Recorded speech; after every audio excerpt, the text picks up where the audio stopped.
Nou, het is misschien voor mijn vakantie, maar dan moet jullie... Als het gebeurt is dat iemand staat, dan kan ik zitten van een lekker kick. Dat is het kind of thing as well. That some youth things to take time. Alright, guys,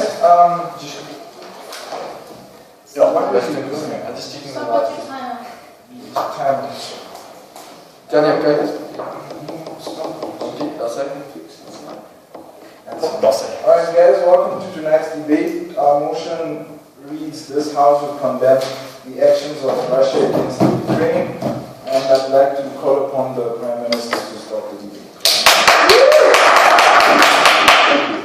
Yeah. Okay.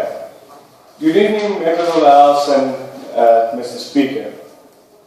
I would like to start out by giving everyone a little bit of background about what is going on in the Ukraine at this moment. Well, it started off with the Ukrainian people wanting a stronger bond with the EU for economic benefits. Then, against these people's will, the president, whose name I cannot pronounce, went against these people's will and put in stronger ties with the Russians.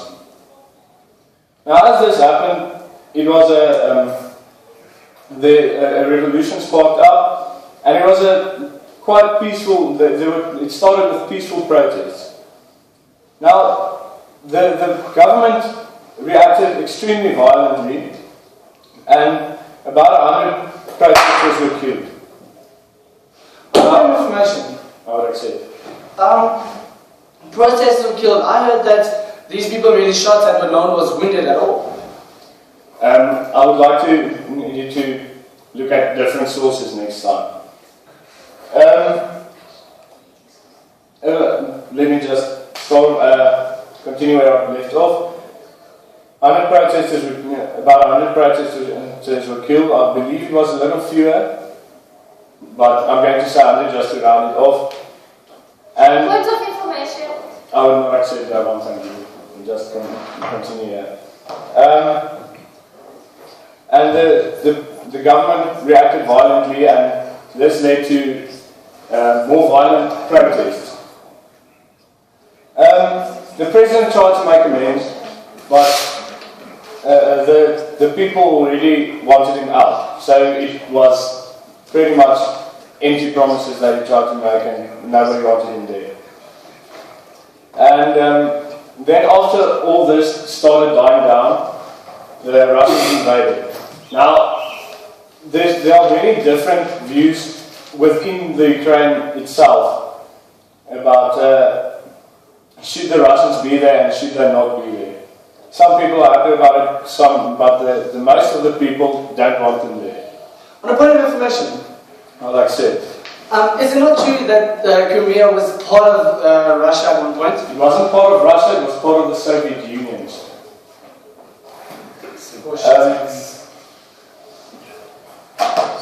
Now, if we look back, I'd like to start my argument by looking back at the Soviet Union, as it was in the times of the Cold War. Now, the Soviet Union was a very harsh state. Like, if you were in any way considered an enemy of the state, even saying in public you disagreed a little bit with whatever Stalin was doing, you were thrown in the Gulag. Now, the Gulags were the working camps that the Russians had set up for enemies of the state. The conditions were harsh. You can even look at the Road of Bones, which is a road between Moscow and Siberia. Now, the Road of Bones was constructed by people who were in the Gulags. And there's stories that were told by people who helped build the road for every bump in the road, the commander would drive over, that another prisoner would be shot, and that's why they call it the Road of Bones, because their bodies were actually incorporated in the building of the road. Accept. Is this a history lesson where you can start into the motion and give a debate to debate? I'm coming to that now. 7 minutes, that's all you have. Now, if we look back at that, do we really want the Soviet Union to continue to revive itself, which is pretty much looking like what Putin is trying to do. He is trying to recruit all these smaller countries who used to be part of the Soviet Union, and he's starting, and now he's recruiting the Ukraine first. Now, with their presence there, they are pretty much making Russia, Ukraine, a part of Russia again. Now, also, a bit of information. My final one from you. Do you not think that the Russian population in Crimea is big enough for them to be part of Russia? Well, I don't think if you go,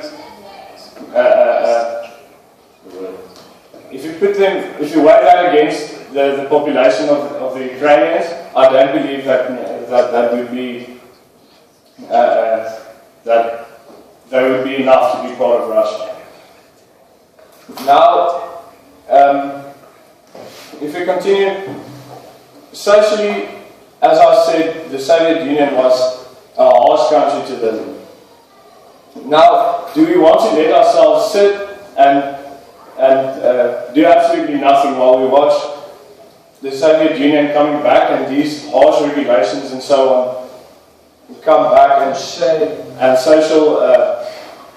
social problems be the same as they were in those days? Do we really want these KGB officers, as they were in the Cold War, running around and throwing people who disagree with the state into work camps?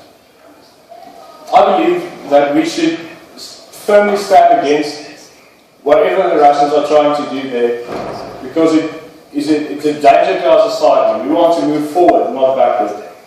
And with that, I'd like to end my speaking term. Thank you.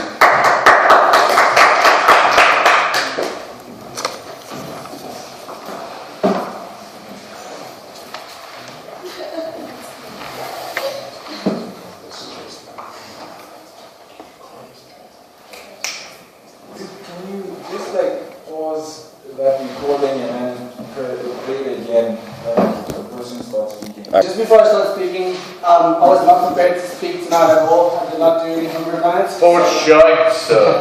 So I would literally spend the entire time just kind of getting together, finding a little bit about it. So excuse me if my sources are not perfect. This is what I know about it. Okay, yeah, right. Thank you to the Prime Minister. I'd like to call upon the legal opposition.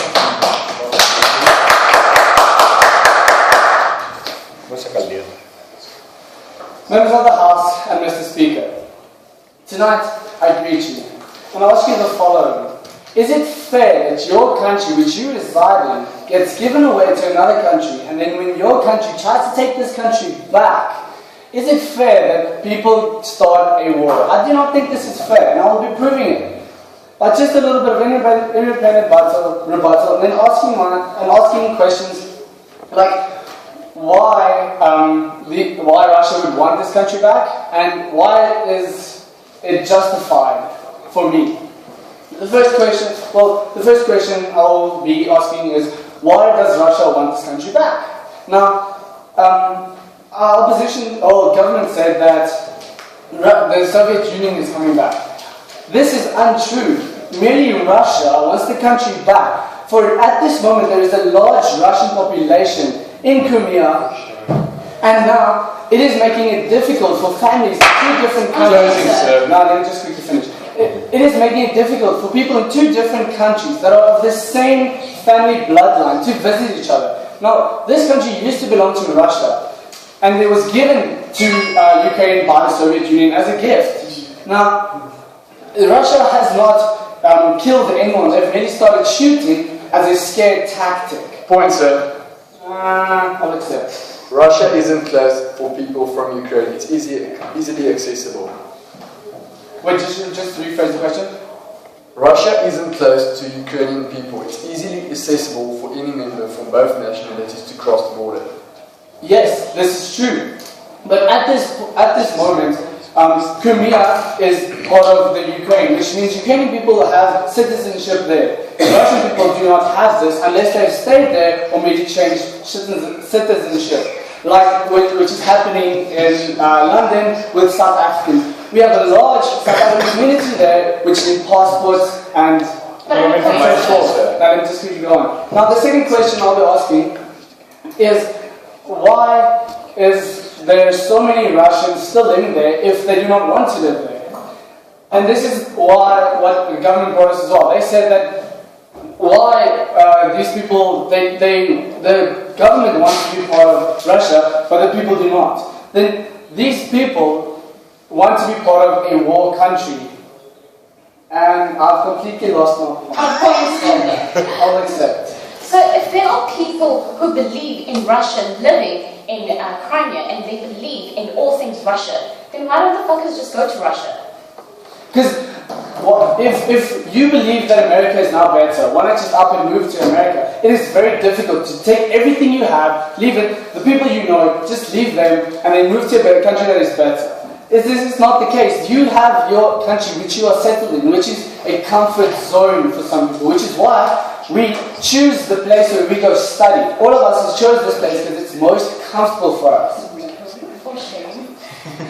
I chose this place because I'm comfortable with Poch. Even though there are all these break-ins and so forth, I feel that I'm at my safest in Poch's room without my parents. For sure. Which is the same thing in Crimea at this point for the Russians. They feel safe in this country. Now, by just sparking up a war, instead of getting to a conclusion where everybody is happy, these people... Points, sir. I think I've accepted 2 already, so I'm good, thank you. Now, these people, they are living in this environment. Now, we are starting a revolution and a war there. Why? This will have the same outbreak as in Syria and all these places where war is. This is not what we want. We think that these people, Russia should be allowed to take back their country, but we do not believe that they should take it back on a violent scale. At this point, it's just been scare tactics. It has not been physically bursting into doors, shooting people, because Russia know they have people that are living there that are of Russian nationality. And Ukrainian people know that there are people of Ukrainian nationality. So why would any of these countries shoot upon their own? This does not make any sense, which is why I find it hard to believe that people have been killed in this. I accept. Why would people shoot at the people of their own nationality? Or anything I'm going to say is Syria. Exactly, but what happens in Syria is completely different. They're rising up against not a democracy, they're rising up against a dictatorship. They've risen up from poverty and saying that we want to have a choice, we want to have a say in our country. Yes, I accept. Didn't the Ukrainians rise up because they were tired of Viktor Yanukovych saying things and doing another? Exactly. And so if Russian government is saying something and wanting to take back Crimea, why not let them? And if the Ukraine, which was given a country, asking nothing, why fight for something that was given to you? Why not just keep the peace and give it back? What would they have that is so valuable in Crimea that they want to kill everyone that's living there? On point. Now, just a little point of information on that. Ukraine has pipelines going into France and all those other places. So they've got a lot of resources in the country that they have at the moment. Why spark a war for Crimea? This is all I'm asking you. And I will close my speech, my very poor speech, by saying that I believe Russia is justified in wanting Crimea back. For sure. Well, okay. Yeah. Now we welcome Deputy Prime Minister of Opening Government. Thanks, Fuji. Thank you, Mark. Alright, we thank the Leader of Opposition and call upon the Deputy Prime Minister.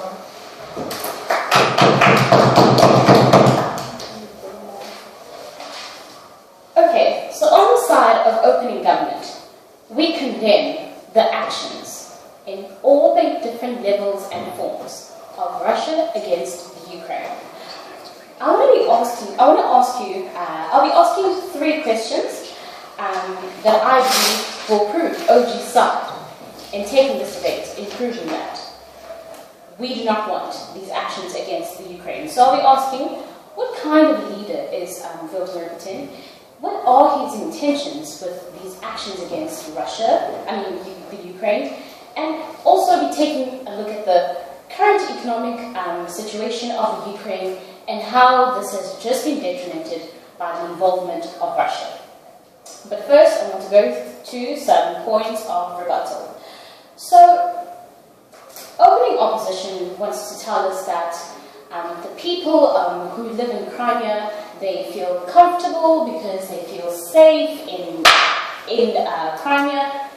But at the same time, the very same people, they believe in all things Russian, they are Russian speaking. So we find that there's a contradiction in that case, in the sense that, so the only thing that is anchoring you to this small piece of land, just Crimea, is just the geographics of it all. But actually, you believe in all things Russia.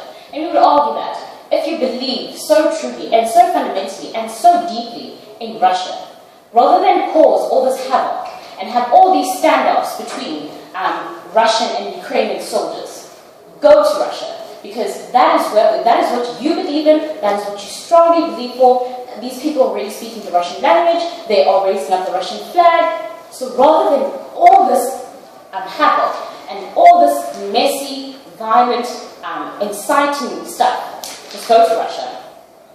So, and then there was also another contradiction in the case, in the sense that many of these people aren't Russian, they're of Russian descent. They only speak the language and still have the traditions of Russians. They can't just pack up and go back to Russia. They are Ukrainian people. They live in the Ukraine. They're not there on passports or anything like that. They actually live there. They've got citizenship in the Ukraine. So, Stefan, what we're saying is, OG is, you have an option. You have 2 options, right? What we're looking at in Ukraine right now is either leave, if you in Crimea, leave and go to Russia, because that's what you most believe in now, or sit there and go through this tense situation where we don't know when it is that Russia is going to be all guns blazing and start shooting, and we have another war, Cold War, Third War, whatever kind of war that you want. So we would rather say that if you believe so strongly in you being of Russian descent and just speaking the Russian language and you loving all things Russia, go to Russia.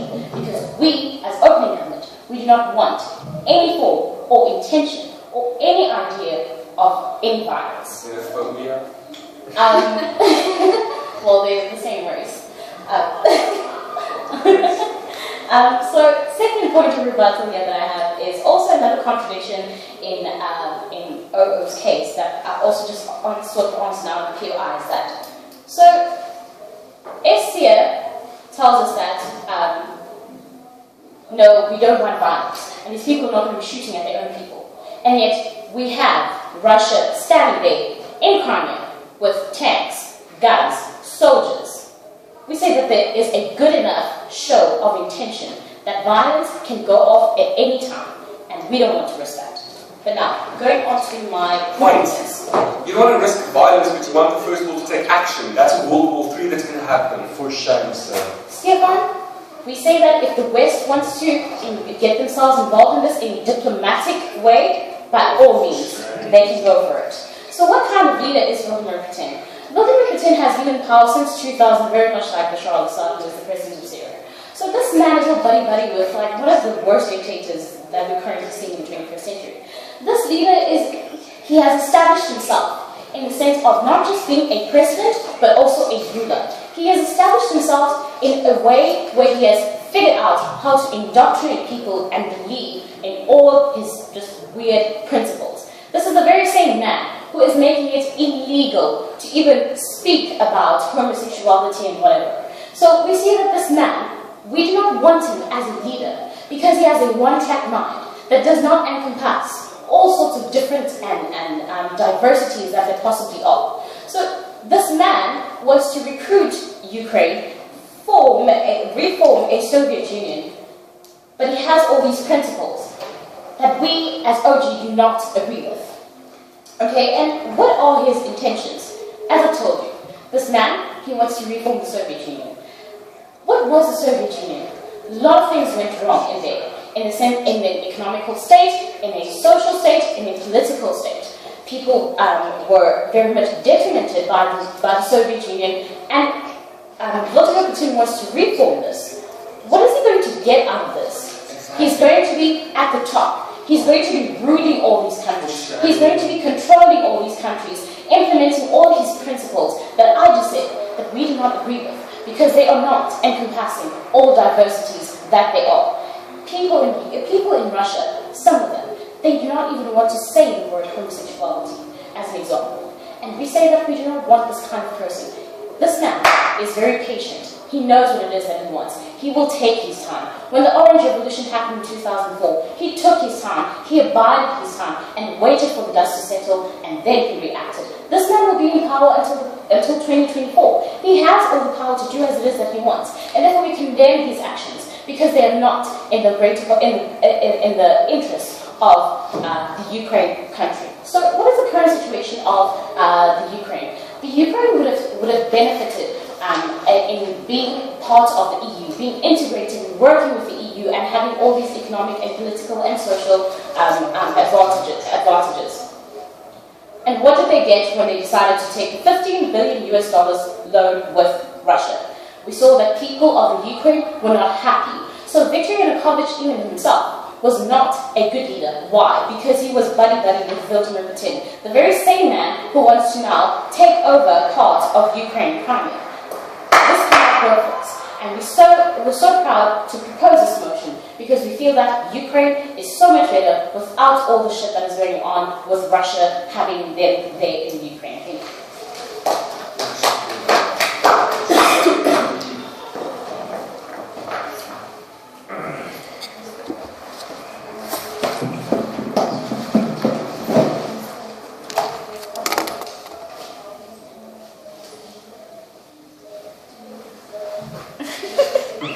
you. You'll be fine. Just take your time. It's okay. It's chill. It's chill.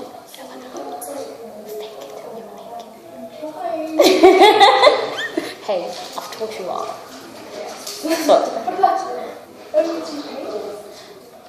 Well, it's kind of 2 pages to read, so. Excellent, you have anything. Well, usually you have 8:15, now you have 7:15. Yeah, I asked you that one.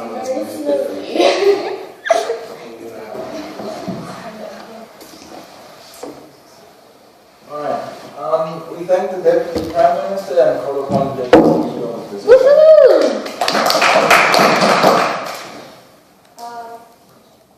Mr. Speaker and members of the House, this House would condemn the actions of Russia against the Ukraine. We as opposition do not agree. First, I'm going to be starting with some rebuttal. Now, government would have a large part of the Ukrainian society simply pack up their bags, sell their houses, and move to Russia because they like the Russian ideas. We are saying you can't just force people to leave a country, even though they do agree with the Russian ideals. This is where they live. They are Crimean people. Now, we also say that just because Russia is trying to take control of Crimea, they are not trying to rebuild the Soviet Union. We are not resurrecting Stalin. They are just trying to get a part of the country, part of theirs. Now, the thing, people were killed in the protest by their own government and not by Russian people. So that's why they came in with weapons, just a moment please, to protect the people against their own government. And a point, Isabel. Yes. So, we're not forcing anyone. We're saying that you have the option to leave or stay. But with that option, we do not want Russia imposing any form of violence with their presence in Crimea. Russia has not imposed any form of violence at all. They might have brought weapons in, but they did not advocate any violence. Now, Crimea wants to join Russia. In their form of government, 78 out of the 86 members voted for joining Russia, and the people also wanted this. Now, some members only protested against this, and now Russia is only coming in to claim what is theirs. Point. Yes. If the intention of Russia isn't to recreate the Soviet Union, what is their intent then to gain Ukrainian? Russia is only going into Crimea to protect their citizens against the violence that is going on there. Sure. Now, the citizens themselves have a right to live. There is no imminent risk of genocide, no crimes against humanity, and no signs of ethnic cleansing. So no crimes have actually been committed here. Russia is only coming in to reclaim their property. Since Crimea was a part of Russia, but in the times of the Soviet Union, one of the members gave Crimea away as a gift. So Crimea is actually a part of Russia. No, thank you. Now, so what the people are trying to do, they're only trying to reform with Russia, because this is where they are originally a part of. The people agree to this.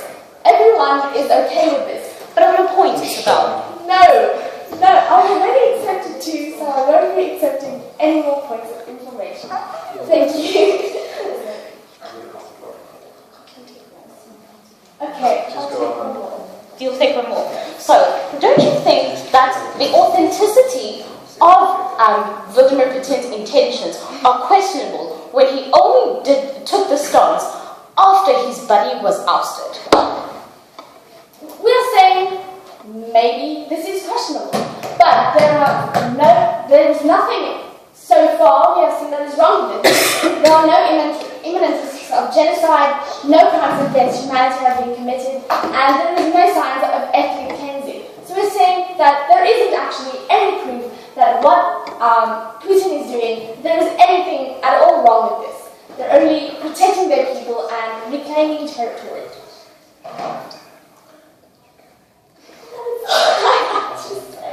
On a point. I can't anymore. So we can see that though the people and the government of Crimea want to join, a part of the Ukraine do not want them to join. So we should agree with the people of Crimea what they want, because it's their decision whether they join Russia or join the Ukraine. So we agree with what Russia is doing, because they are only going with what the people are saying and enforcing what the people want. On point, Isabel. No, thank you. And that is why we have opposition. Last point. So, are we looking at what a small part of people Crimea wants in comparison to what the rest of Ukraine wants? Because let's face it, what happens in Crimea will affect what happens in Ukraine and the other way around. So do we only care about one and not the other? No, we are saying that what the people of Crimea want is what truly matters, because they are going to be directly affected by this. The Ukraine won't actually be affected by this. Crimea is only connected to the Ukraine by such a small point, part. Isabel. No, thank you. So even though the Ukraine might be affected by this, it's such a small part that will actually be affected that it doesn't really matter. That is why we as opposition stand against this. Can you appreciate opening government please calm down? You have your chance to speak now. Sure. I tried. And you can't have two speeches. It's one. I want to ask you something. Ask me something.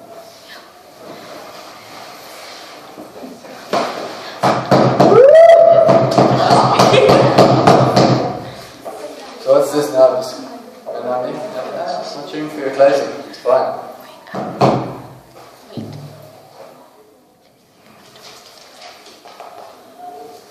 Alright, we thank the Deputy Leader of the Opposition and we call upon the Member of Government. Good evening to the House of Lords. First, a few points of rebuttal. Every opposition said that Russia is having no forces or sending no military into Crimea. When you wake up one morning, look out of the barracks window and you are surrounded by Russian soldiers, is that not a form of military invasion? They also agreed that Russia's intentions aren't solely clear. They do not want to simply protect the people, otherwise they would have sent soldiers throughout the Ukraine, not just the Crimean peninsula. So, from this we can see that opposition cannot guarantee that the invasion will not take place of Crimea and the whole of Ukraine. Now, I would like to focus on 2 points. This under the invasion, an incentive argument and an irreversible argument. The incentive is that Russia wants to recreate its Soviet Union like our opening government said. This we can see by them attacking Crimea alone. At this point, Crimea is the main base for Russia's Black Sea fleet. Crimea is also the most mineral-rich region in the Ukraine. This is why, if Russia takes Crimea at this point, they not only have a military stronghold in the Ukraine, but they also have a new supplies of minerals for creating the Sir. Yes. Do you really think that Russia needs that little pocket of minerals if they have an oil field as big as Italy on their own country already and gas fields as biggest in the world that they already have? Do you really think they need that little bit right there to ensure them now and all the sanctions against them for what? For what? To get anything? Remember, the minerals is a small extra gain to the military area you are gaining. If you take a military stronghold within a country, the mineral amount will grow so much with every step you take. The minerals is at this point just an extra benefit. Now, the irreversible argument is that the effects of an invasion cannot be undone. We are already seeing that right now. After the Cold War, Russia collaborated with the rest of the world, meaning that Russia is now accepted. We no longer see them as a threat, but what they are doing now is damaging international relations. They are bringing forth a new Soviet Union under the leadership of President Vladimir Putin. We can see here that we can lead into a third world war. The Ukraine is being protected by NATO, who is the West, so to speak. The Americans, the British. If Russia decides to attack the Ukraine on a full-scale invasion, NATO will retaliate, and that will mean a full-scale world war against Russia.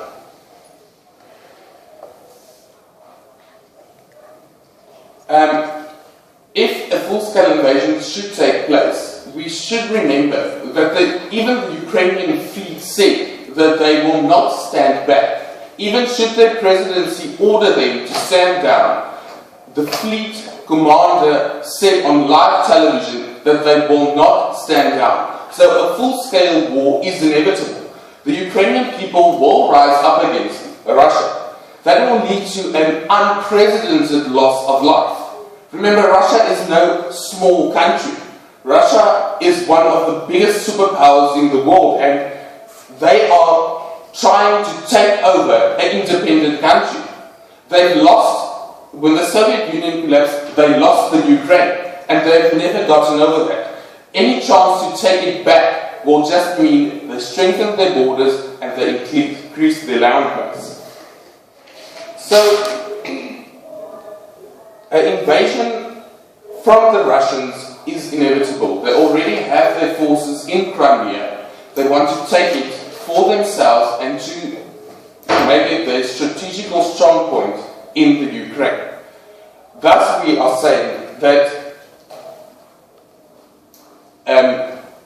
condemning this should be at the top of all lists. Russia will inadvertently cause a war. This will impact the whole world, and thus we will see our next world war. So, to close off, we say that we must stand against Russia.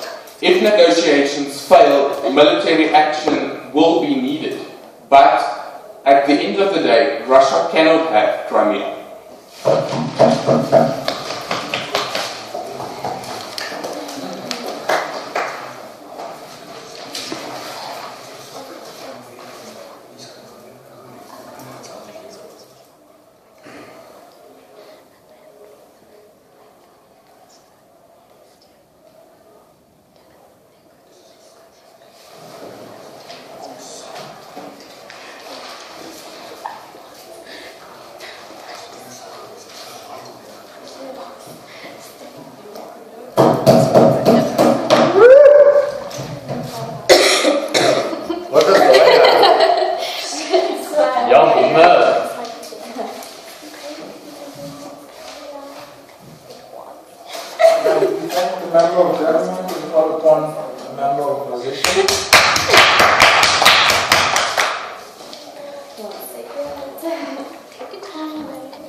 mainly been around, handled around the Russians wanting to revive the new Soviet Union. That is what both of your teams said. Well, this is the reasons why they would not want to do this, revive a new Soviet Union. Because the consequences, if they try to do that, is so much worse than what they have fought for over the years. And this would bring all that they have fought for to the ground. So here's why. In the first place, Russia have their own oil fields as big as Italy, as Stefan said. So they don't need the Crimea area they don't need the Crimea areas for additional land and oil fields or whatever, nor for battle. Point for the closing. Not now. Sit down, please. Okay. And then secondly, I should say, when the Soviet Union came to an end, they dedicated themselves, they associated with Western culture more, and they took on democracy and capitalistic ways. But in thanks, Nandi. So they would not want to start a new war and bring to fall all that they have fought for, the capitalistic ways and the democratic ways.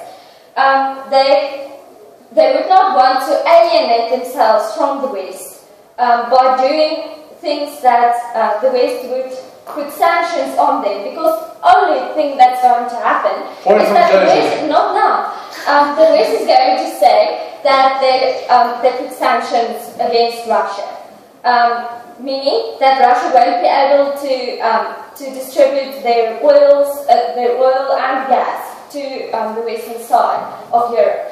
So what would they do with all that oil and gas? Why would they want the European side to put sanctions on them? The point we're trying to make is that they do not want to alienate themselves from the West.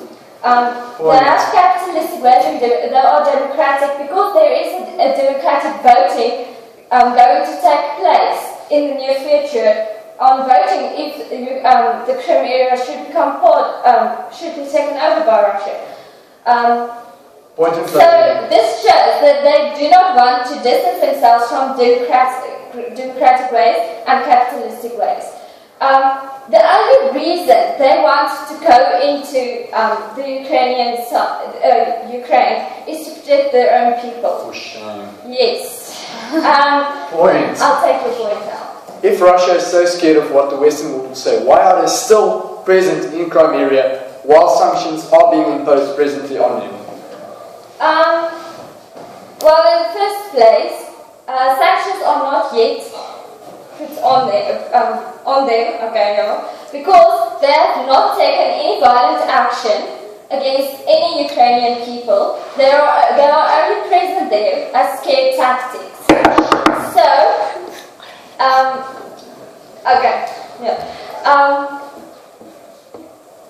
Russia, as I just said, they have people, I'll take you in a moment, Mandy, they have military people present in the Ukraine, but it's only a scare tactic, because they want to protect their own people. Because the western side of Ukraine is has immense hate towards the Crimea area side of the Russian-Ukrainian people that lives there. And this is because they even say they are anti-Jewish Catholic, because towards this, and this is the belief of the people in the Crimea area, and this shows that these people in the Crimea area are their lives are in danger, because the people in this side have this immense hate towards them. And if Russia just sits back and doesn't protect these people, who will? Because they don't have their own military as big as Russia to protect themselves against the rest of the western side of Ukraine. So Russia decided to come in and protect these people. On a point, Elaine. Okay, no.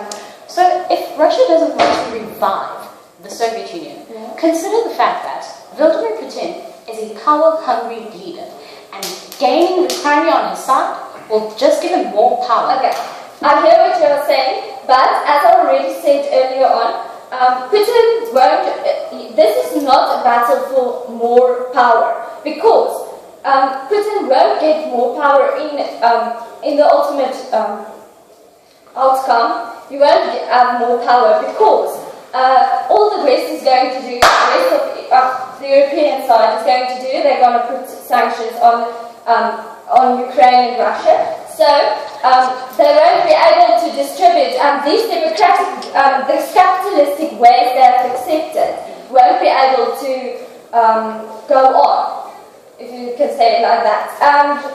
So it's clear that it won't work for him to get more power because there will be sanctions on him, and he won't have more power. Because also China doesn't want his oil distributions and gas and things, even if China would temporarily be on his side. Okay. My teammate will elaborate on what he is saying.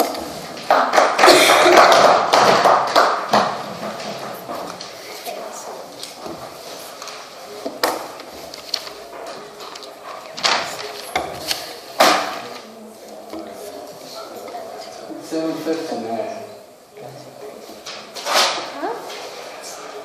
I'm going point from you. She was here. I'm not from this side. It's 7:59. 7 minutes. No, it's 15 seconds.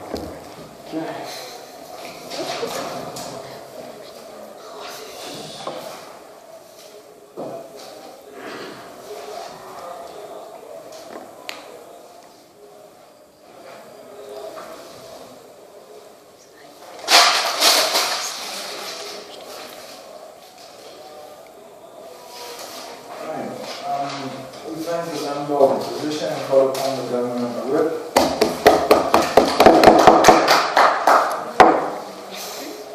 Mr. Speaker, members of the House, on the side of closing government, we're against the invasion and the actions of Russia concerning Ukraine, and more specifically in this debate, Crimea.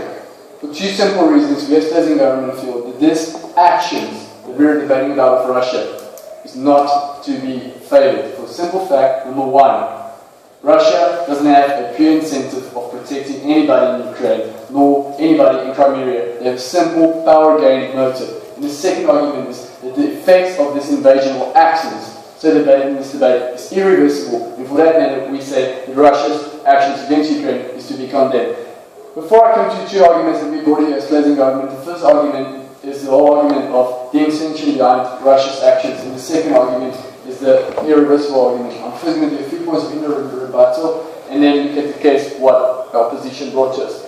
So the first point of rebuttal is all effects of which opposition brought us is sanctions. This was the biggest part of the closing half's debate, was whether or not sanctions will be so detrimental to Russia.